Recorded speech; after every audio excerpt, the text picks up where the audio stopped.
Let's proceed to our next speaker for today. He is currently working as a core head of flood control management cluster under the Department of Public Works and Highways, or DPWH. He has 20 years of experience in hydraulic and river engineering, flood control, and SABO, erosion and sediment movement control works. He obtained his master on flood disaster mitigation as GK Scholar at International Center for Water Hazards and Risk Management in Tsukuba, Japan in 2010. He graduated with a degree of BS Civil Engineering at the Mapua Institute of Technology. To talk about the flood control plan of the government, please welcome Project Manager Jerry Panyo. Yes, Good thank you afternoon. very. Good afternoon, David, and good afternoon to all the organizers of this notable Green Convergence project that we are now embarking on. Thank you for inviting the DPWH so that we may also share our plans and programs in terms of flood mitigation in the Philippines. If you may allow, I would like to share my presentation. Okay, so before I start, I would like to say hi to my good friend, Doc Guillermo Tabios. Doc Tabios, thank you for having a good rundown of all our projects here in flood control. And thank you for sharing your thoughts and your analysis on on those projects, especially in terms of the hydraulic and meteorologic aspects of the project. For the Thanks, Jerry. Yeah. that's right, Nice sir. seeing you. Yeah. Yeah, for the flood control plan of the government, we have been embarking on completing the 18 major river basins all over the Philippines. Alam niyo po, sa ating pong bansa, meron po tayong 18 major river basins. Ito po yung mga big ones, big river basins that have a catchment area of more than 1,400 square kilometer. So ito po ay nakapaloob sa iba't ibang lugar sa Pilipinas. Next slide, please.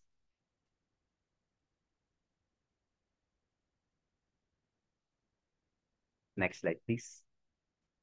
And we have implemented several projects all over this, such as the Cagayan flood risk management in the north in Cagayan.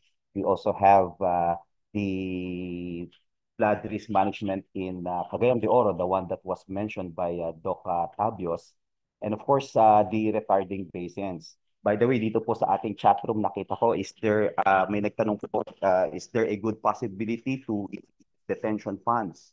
Actually po, here in the Philippines, we have started implementing or constructing detention ponds that are very good in storing floodwaters during a typhoon event until such time that it pass and then slowly we release. Mamaya po I will detail those projects that we already implemented. Next slide, please. Overall, ito po ang mga structural measures that we have been implementing in DPWH. Let me just give you a little background para sa mga uneducated. Pag tumataas po ang tubig ulan at ito po ay umaapaw, ang pinakamagandang struktura na gamitin po rito ay dike because you have a safety level na kung saan ang minamapa po namin yung highest flood water level. And then from there, we designed based on the discharge and the return period that was mentioned by Doc Tabios. And we allow a certain level of freeboard o yung safety level. Then that is the design of dike. In reality po, marami nagsasabi, bakit hindi na lang natin gawin na matataas ang mga return period or design flood level natin? We can design these structures say, for example, a 100-year return period of flood design. Pero ito po ay magiging impractical. Ito po ay tataas at ito po ay magiging masyadong mahal. Kung tayo po ay nagagawit dyan po sa kahabaan ng San Mateo at Marikina, right after Typhoon Ondoy that was also mentioned and as a baseline standard po ng mga design natin dito sa flood control sa Metro Manila because it is more than 100-year return period flood.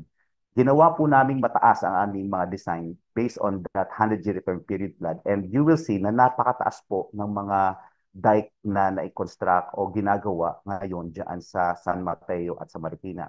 In fact, we are being criticized by bakit parang ang taas masyado, hindi ba parang Great Wall of Marikina na iyan. But as you see it, nung umulan po ng Typhoon Karina only this July of 2024, those portions of Marikina, I'm talking about Marikina side and the San Mateo side, they were protected. But on the other side na kung saan mababa pa po ang level of safety level ng ating mga dike, yun po yung mga umapaw at inabot na baha.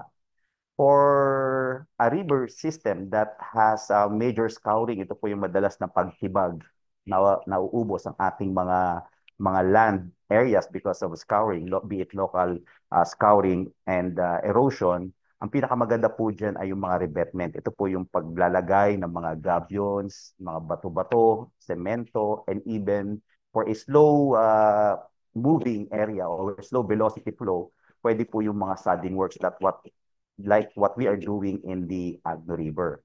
Kung atin naman pong ilog, ito po ay madalas na nauuka, madalas na atake ng mabilis ng tubig o strong velocity ng ilog. Ang pinakamaganda po rito ay i-deflect o ilayo ang tubig, yung mabibilis na agos ng tubig sa pamamagitan ng mga spar dike. Ito po yung parang wall na ginagawa across the river. Marami nagsasabi, ano ba yan? Tulay na putol. Actually, those are spar dikes that are good in deflecting the flow away from the direct attack zones ng ating mga ilog.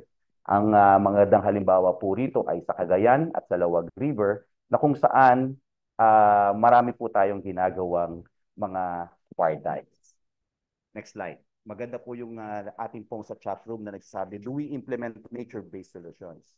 Since 20 o yung taon na pagpasok po ng dekada na 2000, ang ADB, ang World Bank, ang JICA, and other funding facilities, kapag sila po ay nagpapahiram sa atin ng pondo para sa pagpapagawa ng mga projects, hindi na po sila puwapayag na mga gagawa na lang kami ng konkreto o mga gray infrastructures. They said, in all of your projects, dapat samahan nyo na po yan ng mga nature-based solutions. Ang nature-based solutions po, ito po yung we recognize the power of the nature and we recognize the mechanism, the dynamics of flooding, na kung saan kapag gumagawa po tayo ng mga proyekto, inaalaw po natin ang buffer strips o yung mga vegetation that will reduce the flood velocity.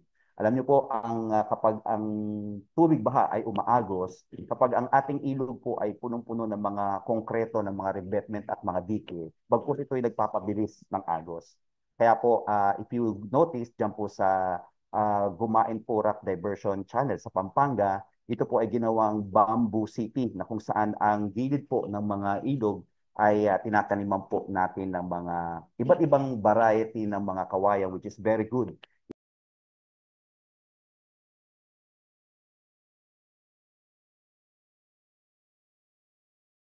ng ating mga tubig baha.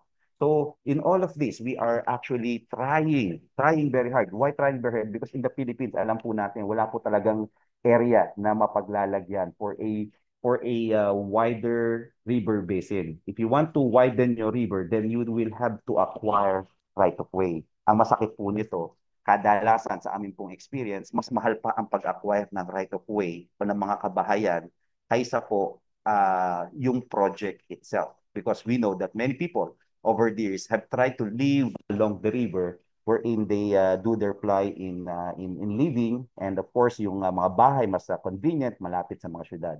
But all of this contribute to proliferation of ISFs or more informal settler families along these rivers. And in fact, in Metro Manila alone, during the World Bank study, napag-aralan po namin na more than 10,000 already ISF families are encroached sa ating pong mga ilog na kung saan ito po ay kailangan nating i-address. Next slide. Another solution that or another principle in flood mitigation that we are employing is yung room for the river approach. This we acknowledge that ang ilog po, ang geomorphology po ng ilog, kung ito po ay galing sa mataas na watershed or upstream, ito po ay makikipot, ngunit matatarik. Ngunit habang ito po ay pababa ng pababa, ito po ay lumalapad. And we know that every river has its floodplain area na dapat naman talaga na ibinibigay natin sa mga ilog. I remember nung ako po ay bagong graduate lang, ang una ko pong assignment ay ang Pampanga Delta. This is the first major flood control project in the Philippines under the funding of the government of Japan. Doon po nakita ko napakaluwang ng Pampanga Delta, and I was working also in Cagayan River wherein ang ilog po ay more than 2 kilometers or 2,000 meters ang lapad. But when I visit these rivers nowadays, nakita ko po na parang kumipot ata, and nawala na po yung room for the river where we know na kung saan ang mga floodplains po, especially the estuary o yung mga river mouth, this is where most of the sediments are transported, and dito po ang nagkakaroon ng mixing boundary condition between the flow of the river and the sea. So ang ating pong strategies also allow o give back to the river kung ano po yung original alignment niya. Sadly, sad po, nakakalungkot kasi when we look at the 1954 na MRIA map, ito po yung mga original na mapa po natin, you will see na ang mga ilog po natin talaga ay na-encroach na. And in fact, in Metro Manila, wala na po yung mga luma at mga sinaunang mga waterways and creeks na kung saan ito po dapat talaga ang daluyan ng mga tubig o ng baha. Kaya ngayon po, konting ulan lang, ito po ang ating Kamaynilaan ay binabaha. Next slide. Ang isa pong approach na aming ginagamit is yung reforestation. Ang reforestation po is the replacement or replacing of the trees that are being cut. And of course, because of the project, and of course, yung mga areas na kabundukan na ang watershed po ay nakakalbo, so to speak, ito po ay dapat nating taniman ulit. So if there are standing forests previously in the past, and when these are cut, yung mga trees na po, we need to replant. Ito po yung reforestation. But for non-forest areas also, ito yung actively ginagawa namin with the DNR. In fact, we just signed a memorandum of agreement with the DNR that for every flood control project, kailangan po magtanim ng 2,000 trees ang contractor na nagagawa ng project. This is regardless of the amount of the flood control project, kailangan may 2,000 trees na itatanim. And in fact, we want to have a good standing forest in the future. We know that forest can have a good impact on mitigating floods by having or establishing a good root system of the trees in the watershed, as well as kumbaga cutting the peak discharge by allowing this runoff to infiltrate or to go through our soil. Next. So ito po yung mga green initiatives that I discussed na inilalagay po na amin sa aming mga proyekto as we are being mandated and required by the law. But we also have great infrastructures, being the construction and the engineering arm of the DPWH. Meron po kaming mga initiative for the 18 major river basins, which I would like to discuss with you as already na napasadahan po ni Doc Tavios, which I am very thankful kay Doc for giving us an awareness of these projects. Next slide. Ang unang-unang project po na aming, also these are the 18 major rivers all over the Philippines, and to give you a background po, lahat po ito ay may master plan na. Kadalasan po after a typhoon, and especially during the Karina event, marami po nagsasabi, ang DPWH hindi man lang makapag-kumpleto ng master plan. Hindi po totoo yun. We already have a master plan for the 18 major river basins, and we are actually implementing in the years to come. In 10 years, in 15 years, and 20 years period, ito po ay naka-pipeline na. Next slide. Ang una po ay yung Cagayan River. Cagayan River is the biggest and the longest river basin in the Philippines. In 2024 po, natapos po namin dito yung Cagayan River Flood Risk Management. And of course, this is just a portion of the whole of the river dahil malaki nga po ito. But we were able to construct yung revetment on the bend portion of the Katagaman and Alibago side of Enrile. So ito po yung nagawa namin, and the next slide will show us that the kind of infrastructure, malaki po talaga dapat. Kung makikita nyo po, may parang benching o yung may parang hagbanan sa ating mga ilog. Actually, that is for every, we call that, meron po siyang landing o uh, meron po siyang berm, we call it. Yan ay 5 meters or 6 meters. If that is 6 meters per berm, then ang height po niyan ay nasa 18 meters to 20 meters height. Malalaki po ang mga project. And you can see with the heavy equipment as a scale, makita niyo po na malaki. Malaki. Why? Because every time there is a storm that passes sa Cagayan River Basin, yan po ay inaabot ng tubig baha. In fact, even on top of that is around 14 meters doon sa Bunton Bridge. Ito po ay na-record. Kaya po binabaha ang buong Tugigaraw. Well, we are conducting now the second phase of the project wherein we have a JICA preparatory survey here to conduct the continuation of this project in Cagayan. Next slide. For Abra, ito po ay isang major river basin din sa Region 1 and CAR. Ito po ay natapos na ang master plan and feasibility study and the DED of this one, that is detailed engineering design. And we identified around 27 areas for protection here. Kasi ito rin po ay madalas bahain. So ang structural intervention here would be heightening of the existing gabion walls, the toe protection, yung po sa ating pinaka-dike, dapat po ito ay protektahan natin, including spar dikes, yung binanggit ko po kanina na parang mga tulay sa gitna ng ilog, we will put up. We also have non-structural measures. Of course, the early warning system wherein we will put a discharge measurement, rainfall discharge measurement. And kung umulan ng ganitong tubig doon, ng tubig ulan sa kabundukan, ito po ay monitor through our rainfall gauging apparatus or stations. Ito po ay tinatawag o natetelemeter pababa na kung saan wina-warningan ito ang magiging tubig baha. We have that in Marikina River and we are also doing that now in Abra River Basin. We also noticed that the Sierra Madre in this line along Abra River, ito po ay medyo nauubos na o nakakalbo na. That's why we will embark on a massive reforestation with the DNR, which I will show you. Next slide. Overall, this is the project that is implemented under the ADB. And makikita po nyo po, that is the plant form of the river. Ang Abra River po ay a combination of the main Abra River and the Tineg. Yung mga pula po, ayan po yung mga dike. Yung parang mga bulati po, yan po yung mga dike na gagawin. And like said, 21 structures will be implemented here. Ang kagandahan po nito, like I said earlier, we have a memorandum of agreement with the DNR. Sabi nila, let's start planting trees since we identified Abra as one of the big projects for 2025. Bakit hindi natin dyan simulan?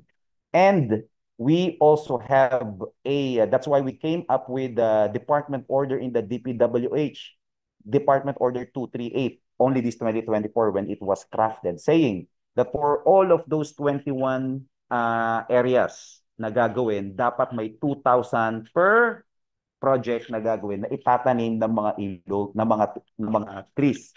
And what kind of trees are those? Of course, we give it to the DNR for them to decide what is endemic in the area. And ang kagandahan po nito, we will tap the forest managers, the forest rangers, and of course, for them to plant the seedlings so that when these projects are on board, yung contractor po bibili na lang sa mga forest managers natin ng DNR, and they will assist us, teach us how to plant, and even we will tap the DNR to do that for us. Next slide will show us the areas. Hiningi rin po namin sa DNR, kayo na po ang mag-identify kung saan natin pwedeng itanim yung mga ilog na yan.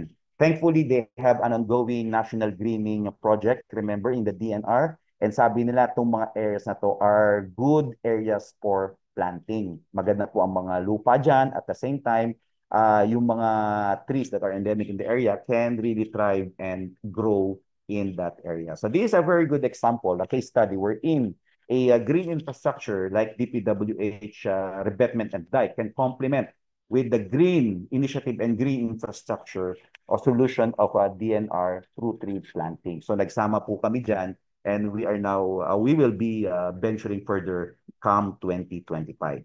Next slide. Sa susunod naman po nating slide, tayo po ay dadako sa Pampanga. Pampanga is always a case basket when it comes to flooding because ang Pampanga po is around 80% of the area actually is relative flat, considering that this is the rice granary in Central Luzon. And thankfully, marami na pong mga studies na nagawa dyan that started in 1980s from the Pampanga Delta Development Project. Alam niyo po, yun ang napakagandang proyekto sana in the 1980s. Ngunit, nagkaroon ng strong opposition on the side of Bulacan. Ayaw nila na maapektuhan ng kanilang mga kalupaan. So, imagine a dike being a two-way highway. Nagawa yung sa Pampanga, but yung sa Bulacan, hindi nagawa.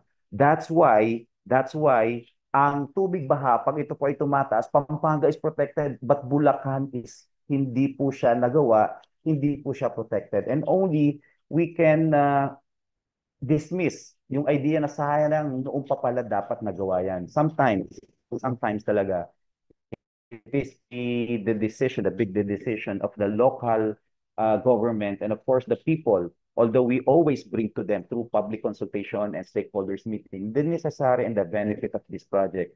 And with the strong opposition, natandaan ko po during that time, there were even farmers who went to Japan to rally na ayaw namin yung project. And that's why the government of Japan, they umatras po sila in their funding and then hindi po tuloy sa Bulacan side. And nowadays, kapag kami po ay nag-stakeholders meeting doon, sila naman nagsabi, sana gawin nyo itong part ng sa Bulacan. Well, I don't want to say that we already missed the bus, but of course, we missed those years that they should have been protected after all. Next slide. Ang ating pong project o ating pong idea for the Pampanga, kung sana po ay makita nyo dito sa maliit na slide, we have the Pampanga River.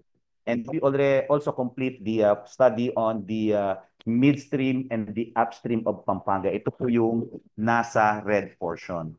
So for the Pampanga River, we will be doing, of course, the phase 2 of the Pampanga Delta. And of course, we will also do the midstream implementation of the project. And we will go even up to the upstream. Alam niyo po, ang like what Doc Tabio said during Typhoon Egay, that was Typhoon Egay last year, 2024, when Pampanga and Bulacan was flooded for weeks. Even President PBBM went there. And nakita nila so many ideas came up. And one of the idea is to cut the peak discharge in the upstream. Hindi na po kaya ng Pampanga river itself to accumulate all the water coming from Rio Chico, from Talavera River, and those coming from San Miguel River in Bulacan. Hindi po kaya na, nasa-saturate po ang Pampanga. In fact, we have an ongoing study called the Central Luzon Pampanga River Floodway. Hopefully in the coming years, and we have done the simulation of this in our hydraulic laboratory. Hopefully in the coming years, this will be implemented because this will make a third river in Pampanga to address. Ang idea po is those coming from the San Antonio Swamp, hindi na po ito padadaanin sa Pampanga River. Ito po ay padadaan sa Central Luzon. And next slide. Next slide, please.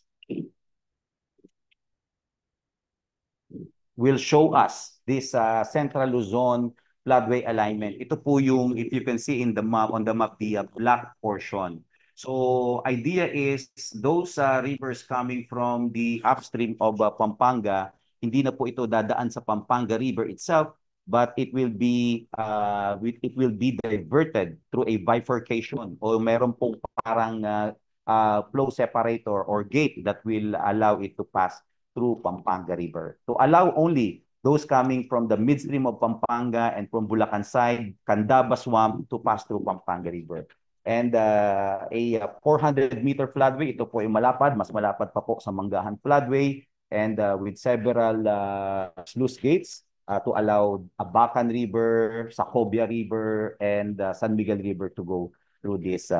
Anyway, this is now on detailed engineering design, and I hope with the good idea of Doc Tabios, he can also join on board the design team to really validate the effectiveness of this proposed Central Luzon Pampanga River floodway. Next slide. Next slide, please. Yes, for Agno River, we are now doing the civil works for the Agno River. Ito po ay isang malaking ilog din, a major river basin in Pangasinan, I should say. And together with this, we implemented mga non-structural measures dito like raising evacuation centers and of course yung mga effective dam operation of the San Roque. So we even regulate yung mga backyard quarrying na nagpapaguho ng mga ilog. And we envision to come up with a diketing system for the whole of 25 kilometers of the Agno. For Bicol River Basin, ito rin po madalas bahain, especially in the north portion of Bicol like dito po sa Naga, sa Minalabak, sa Milaor. Ito po we come up with a proposal to come up with a 53.4 kilometer diking system. And for those may mga lakes po dyan, we will implement mga retarding basin as a detention pond. Next slide. Ito po yung proposal for the Bicol River Basin. We have a short-term plan and a long-term plan even up to coming to the foots, kumbaga yung pinakas at the foot of Mount Mayon. So this is under the Korean Exim Bank study. And in 2027, we will be starting the implementation of this project. Next slide.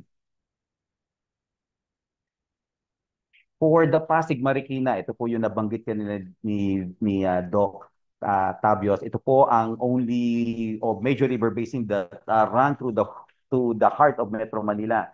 Unfortunately po, ang kalakihan po ng Laguna Lake, kapag ito po ay tumataas, wala pong outlet ang Laguna Lake. Isa lang po ang dinadaanan yan, ang Pasig River.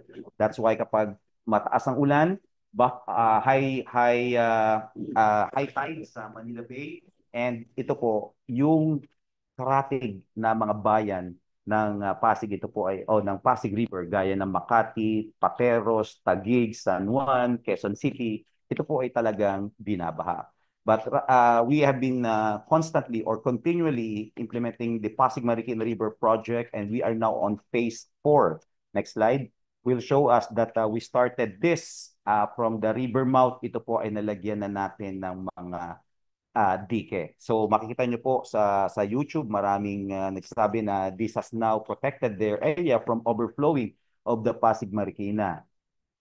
We also tried to have or to plant trees along this Pasig Marikina River. And in fact, in DNR, meron po silang plano to put up mangroves. Pero nung kami po ay nag-trial planting, kami po ay nagtanim dito sa may Baseco area, and hindi po nabuhay. I don't know. And mostly, I'm not a forester or but most likely because of the water quality of Pasig River. Hindi po nabuhay yung mga mangroves. Sayang po because that could also be a good complementary non-structural measure for our project. And in Pasig Marikina, meron po kaming proposal dito to come up with a flood control dam sa taas po ng Marikina, gorge ng Marikina River. But unfortunately, in 2023 and 2024, our plan was overturned or overrun by a private concessionaire water supply dam na ginawa doon na natapos yung Upper Wawa Dam. Supposedly, ang aming pong plano ay magkaroon ng Upper Marikina Dam. It is a flood control, dedicated flood control dam that will trap the flood waters para hindi po babagsak. But again, it was overturned and it was by constructing another dam on the same location. And alam naman po natin ang pinagkaiba ng water supply, kailangan po puno parati ang dam so that they can supply water. But on our part, kung ito ay flood control dam sana, during summer, i-empty natin ito and we will allow allow it, prepare it for the onset of the monsoon or the rain season so that kapag dumaan po, mapupuno yun to become an effective flood control dam. Anyway, we missed that opportunity, but we are now also in the study that in place of that supposedly flood control dam, through the JICA, we will construct 3 small dams in the upper gorge of that upper Wawa Dam.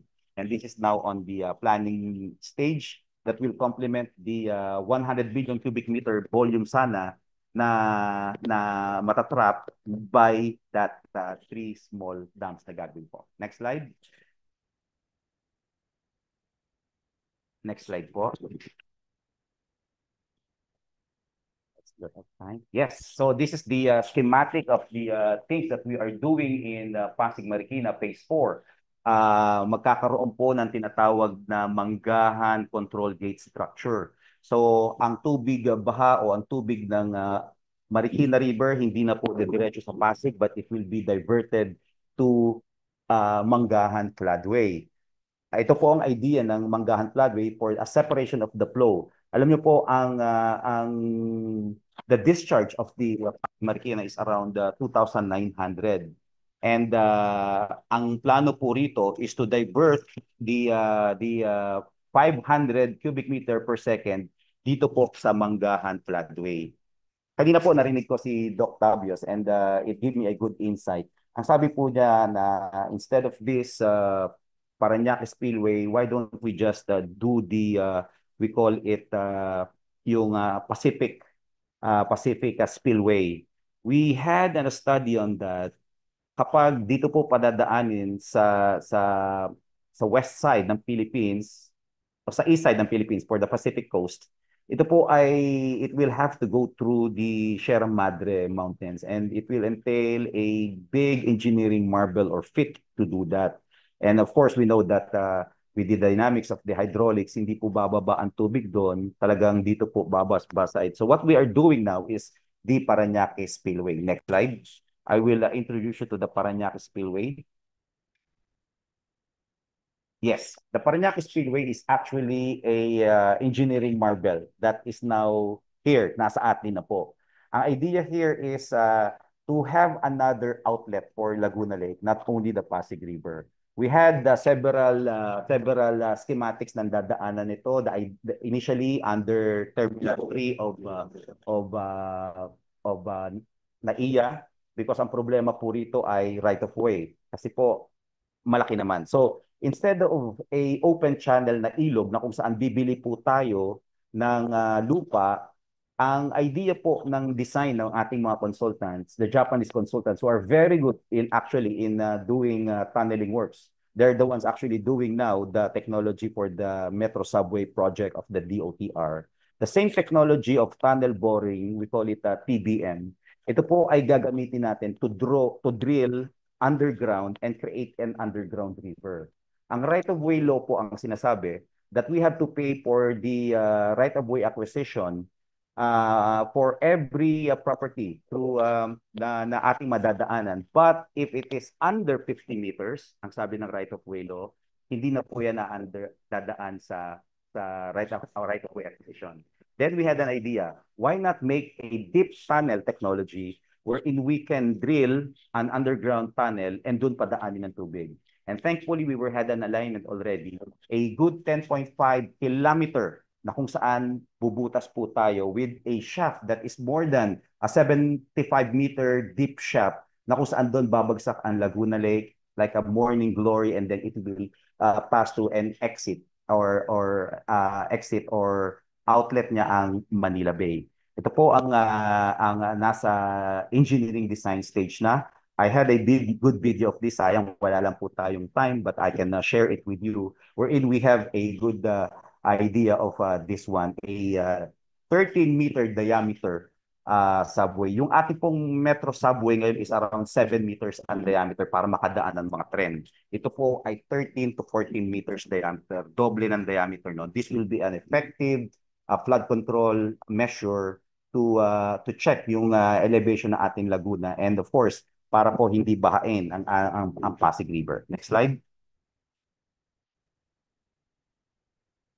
For the Cavite, Imus, Bacoor, kung sino po yung mga taga Bacoor sa atin dito, tayo po ay madalas binabaha, konting ulan, ulan lang baka na. For Imus and Bacoor, we are able to implement two retarding basins. A first of its kind detention pond kung tawagin. Open detention pond in Imus and Bacoor. In Bacoor po, ito ay a 9-hectare retarding basin. Ay 9-hectare retarded basin that can accommodate around 137 to 140 swimming pool, Olympic-sized swimming pool. Kaya po niyan. The 313,000 cubic meter of volume, pwede pong in-store doon yung tubig baha. For the Imus retarding basin, this is a 35-hectare retarding basin. It can accommodate around 850 Olympic-sized swimming pool. So ang kagandahan po nito kapag umuulan, yung 5 hours of rain, intense short duration rainfall, malakas na ulan, ito po ay kaya niyang i-contain for 5 hours bago po ito mapuno. So kapag nawala na po yung ulan, then meron pong outlet yan to allow it to pass through Imus River and Bacoor River. Next slide. I have here the pictures of this completed the projects, the Imus Retarding Basin in 2022. It was completed. And ang kagandahan po nito, during summer months and ordinary season, it has been used for multi-purpose. I heard that in this area, tuwan-tuwa po ang LGU, especially the provincial LGU, wherein they can conduct so many activities here, like night market and mga sports activity nila, soccer, baseball, and everything. And we allow that. But during rainy season, we close this for and prepare this for flood detention. Next slide. The next slide will show us the Bacoor retarding basin. Ito po ay ginagamit, ito po yung malapit sa SM Bacoor. And you see that yung area po, yung kalsada ron dati madalas baha, but now all those flood waters are being entertained in those two retarding basins in Bacoor. Next slide, please. For Metro Manila, ang Metro Manila po, ito yung madalas na nakaka-experience. Konting ulan, baha po tayo. Under the World Bank study, there are proposals to come up with rehabilitating our pumping station. Alam niyo po ba that there are 71 pumping stations in Metro Manila? But these were constructed in the 1980s that proved to be outmoded na po sa panahon ngayon na kung saan mahina na po ang kanilang ang mga pumps ay either sira and ang supply nung mga parts ay hindi na po makita. So we are now rehabilitating 35 out of these 71 pumping stations. And ito po ang nakita namin. Why the pumping stations? Why pumping stations are actually used to pump flood waters in low depressed areas in Metro Manila. Ito po yung mga may water logging, yung kapag umulan, ito po yung mababang area, depressed areas. But what surprised us is just by a short duration rainfall, baha na po ang kapaligiran, wala pa pong dumadaan o dumarating na tubig doon sa ating mga pumping stations. Why? Because when we opened those drainage lines na papunta sa pumping stations, kung saan meron kaming sump pit, ito po yung parang isang lagayan na kung saan kumokolekta ng mga tubig bago ibomba palabas, wala pong tubig. The reason behind is, yung ating po mga drainage lines, ito po ay punong-puno ng basura. And this is true. And we noticed that not only basura, but the PET bottles. The PET bottles po pala, kapag ito ay napasukan ng mga putik, ng mga buhangin, this proved to be a big block sa ating mga drainage systems. And it will take hundreds of years and more than para ito po ay matunaw. Alam niyo po, isang napansin din namin, when we clean these water lines, bakit walang tubig sa ating mga pumping station to draw out?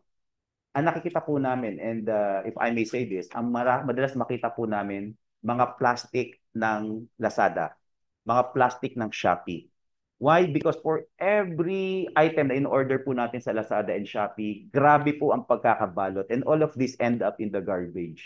And ito po ay napupunta sa ating mga esteros, and these plastics end up blocking our flow in our or clogging our drainage lines. I hope if in this forum or in this webinar we can come up and pwede po nating makagawa ng resolution o ng batas na yung mga online delivery po, sana hindi na plastic ang ginagamit. Amazon now is venturing in using mga cartons and whatnot.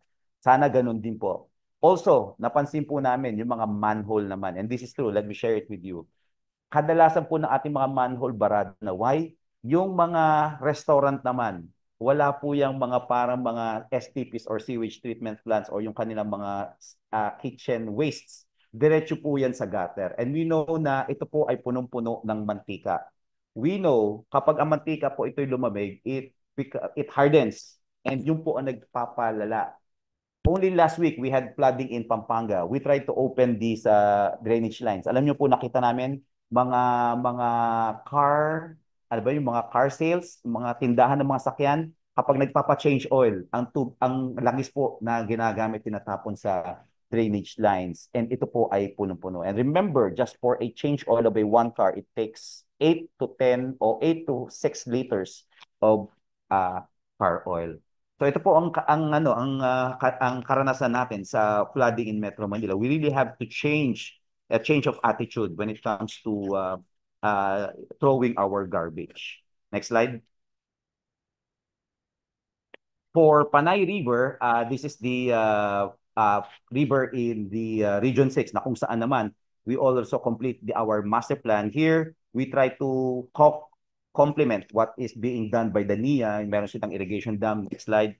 And will show us that we will utilize another flood control dam called Maayon Dam dito po sa side ng Panay. And of course, kung sa mga nakatira po o taga rito po sa Panay, you will know that it is always flooded. And meron pong proposal dyan before the Hamulawan floodway, and we will revive that, and we will construct new floodway so that yung ating pong Panay River hindi po nasasakal. Next slide. Next slide, please. And for Cagayan de Oro, this was a part of the presentation kanina ni Doc Tapio. And he mentioned several alternatives in the plan.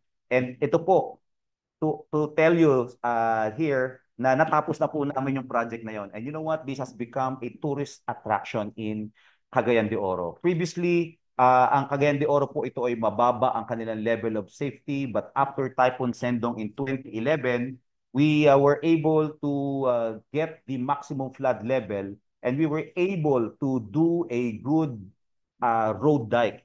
It is a dike actually, but on top is a good road dike.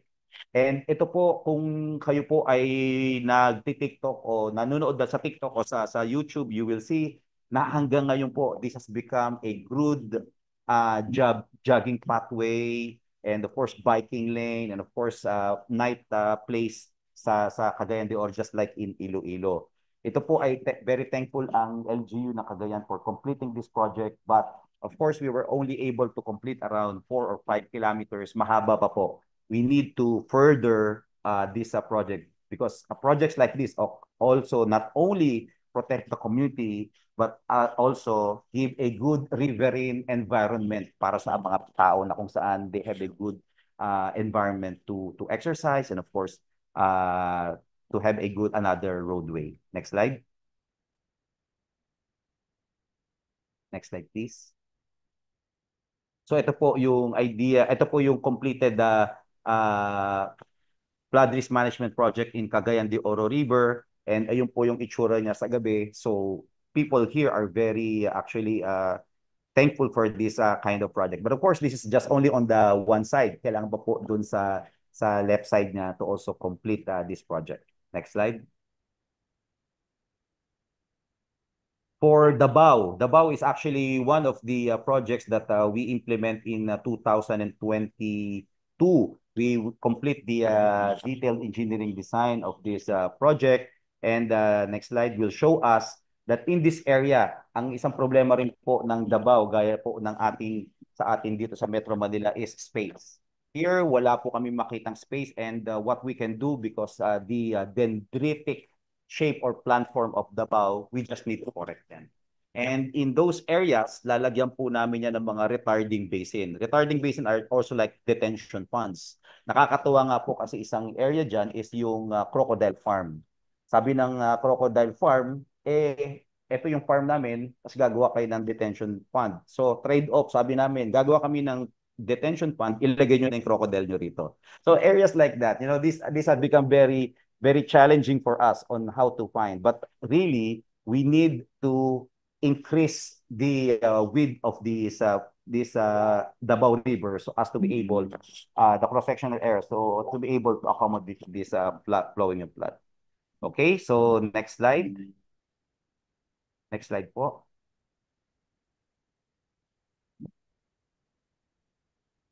Yes. For Buayan Malungon, sige, i-skip ko na yan. This is part of the ADB flood control project. Ito po, na-identify na rin dito ang iba't ibang structural measures, and we are now on the implementing it from 2028 to 2032. Next slide. A 5-year project. Next slide, sir.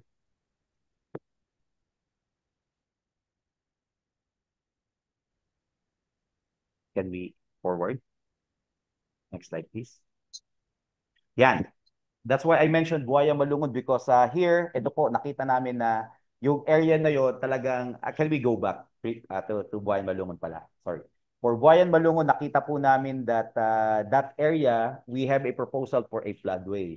But it will encroach, or it will pass through many houses na mahal ang property. So what we need is, what we will do is just allow a room for the river. For room for the river, instead of making a floodway, we just resettle the 173 houses inside that floodplain, and in Barangay Baluntay and Maribulan, na kung saan it will be cheaper. At the same time, it will not relocate those residences or those properties along this Buayan Malungon. So ito po yung mga strategy, the room for the river, and of course yung ating pong mga nature-based solutions that we try to implement. Next slide. So tingin ko, I am now, I used up my time. So ito po yung aming mga strategy for the 18 major river basin. For the Agusan, we implemented the Lower Agusan Development Project in 2001. And ngayon po, nandun na po kami sa midstream na Agusan, going into Agusan Marshland. Ang kagandahan po nito, marshland po ito, and it is a protected area, just like the Candaba Swamp that was mentioned by Doc Tabios. Ito po, we will honor that. Hindi po natin siya gagalawin, but we will allocate only a small portion. Hindi po siya rain dike of the whole marshland, but we will allocate to deposit, or to allow floodwater be deposited in those areas, and to allow it to pass only, or discharge it kapag wala na po yung baha. So ito po yung mga strategy natin for these river basins and the initiatives of DPWH. So overall po, as I end, there are actually many moving parts when it comes to flooding. And we know that here in DPWH, we do not have the solution. We have what we call, we can place those infrastructures, but most of the time these are overwhelmed. And ito po ay napupuno, nasusulasok na siya, and we really need to put on board all the initiatives that we can, both gray and green, to address flooding in our area. So I hope nagbigay linaw po itong mga proyekto ng DPWH. Maraming salamat po sa opportunity na ibinigay niyo sa amin.